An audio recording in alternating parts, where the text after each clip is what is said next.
नमस्कार मित्रांनो, एक अर्जंट अपडेट आहे. ज्यांना कोणाला नीटचा फॉर्म भरायचा आहे ना, त्यांना सेंट्रल लेवलचे कॅटेगरी सर्टिफिकेट लागणार आहे. ज्यांच्या कोणाच्या जनरल सोडून बाकीच्या कॅटेगरी आहेत त्यांना.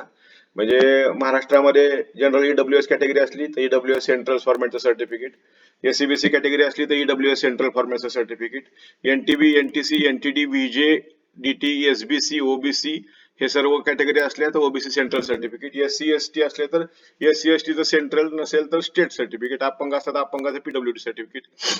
हे सर्टिफिकेट जरी तुमच्याकडे आता नसले तर तुम्हाला फॉर्म भरताना कमीत कमी त्याला अप्लाय केलेला नंबर लागत आहे. हे मी पूर्वी सुद्धा व्हिडिओ मध्ये टाकलेलं आहे करून, आणि पूर्वी पण सांगितलेलं होतं. खाली एक टेबल दिलेला आहे मी.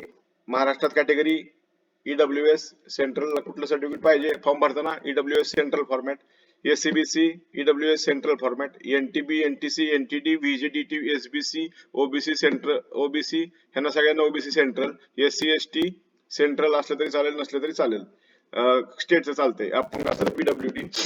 हा व्हिडिओ हे खूप महत्वाचा आहे. सर्टिफिकेट लगेच मिळणार असेल, सर्टिफिकेट मिळण्यासाठी अप्लाय केलेली जी रिसिट आणि त्याचा नंबर लागेल.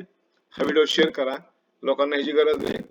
अचानक 4 दिवसांनी, 8 दिवसांनी, 15 दिवसांनी लोक फॉर्म भरतात, त्यावेळेस सर्टिफिकेट नसलं तर त्यावेळेस मग पुढे अडचण येऊ शकते. असा आपण ऑप्शन येतोय पुढे फॉर्म भरायला गेल्यानंतर.